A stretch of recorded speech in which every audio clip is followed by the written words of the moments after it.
ওয়ালাইকুম বন্ধুরা, আমরা আবার চলে আসলাম আপনাদের সামনে প্রতিবন্ধী ব্যক্তির অধিকার ও সুরক্ষা আইন 2013।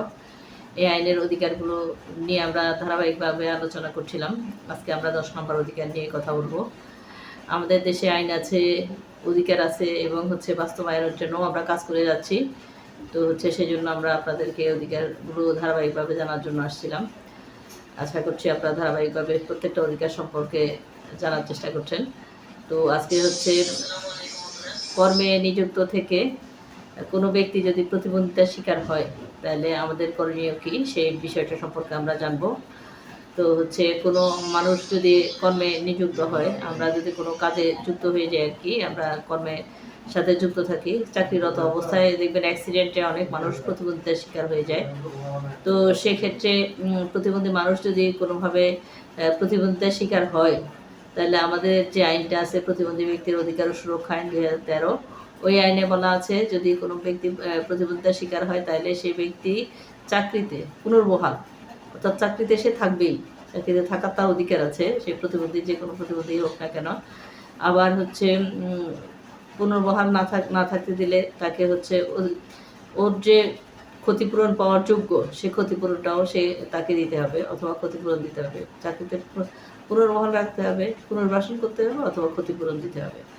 যে কোনো একটা সুযোগ প্রতিবন্ধী মানুষটাকে দিতে হবে যেন সে এই অধিকার থেকে বঞ্চিত না হয়। সেই জন্যই আসলে আমাদের এই আইনে এই অধিকারটার কথা বলা হয়েছে। আমরা যদি আমরা যে প্রতিষ্ঠানে জব করি, আমাদের যদি জানা থাকে, সে প্রতিষ্ঠানের কাছে আমরা আবেদন করতে পারবো যে আমি আপনার চাকরি করা অবস্থায় অ্যাক্সিডেন্টে আমার যে প্রবলেমটা হয় সেই প্রবলেম কথা বলে এই জন্য আমি চাকরিতে পুনর্বহাল থাকতে পারবো, অথবা পুনর্বাসন করতে হবে আমাকে, নাহলে ক্ষতিপূরণ দিতে হবে। যে কোনো একটা সুযোগ আমাকে দিতে হবে, সেই বিষয়টার জন্য আমরা আবেদন করব। যদি সে প্রতিষ্ঠান না দিতে চায় তাহলে আমরা ওই প্রতিষ্ঠানের পরে আমরা আইনি ব্যবস্থা নিতে পারবো। আমরা ঊর্ধ্বতন আদালতে আমরা বিচারের জন্য আবেদন করব, এবং সেই সুযোগটা যেন প্রতিবন্ধী মানুষ হিসেবে সে পায় সে ব্যবস্থা করব। কারণ যেহেতু আইনে আছে আমাদেরকে দিতেই হবে, আমরা জানি।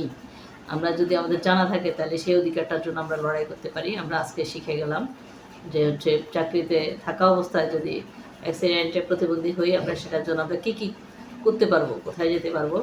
আমরা সেই অফিসে যাব, এবং যে অফিসে চাকরি করতাম সেই অফিসে যদি আমাদের জন্য না দেয় আমাদেরকে অধিকারটা, তাহলে আমরা আদালতে মামলা করব, এবং তথ্য নিব ওই কোম্পানির বিরুদ্ধে আমরা কোথায় গেলে সঠিকভাবে মামলাটা করতে পারবো।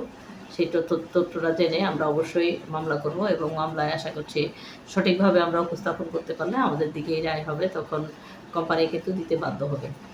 তো আশা করছি আপনারা বিষয়টা জানবেন, সম্পূর্ণ ভিডিওটা দেখবেন। ভালো লাগলে আপনাদের লাইক কমেন্ট করবেন, এবং শেয়ার করে অন্যকে দেখার সুযোগ করে দেবেন। ধন্যবাদ আমাদের সাথে থাকার জন্য, প্রতিটা অধিকার ধারাবাহিকভাবে দেখার জন্য। আল্লাহ হাফেজ।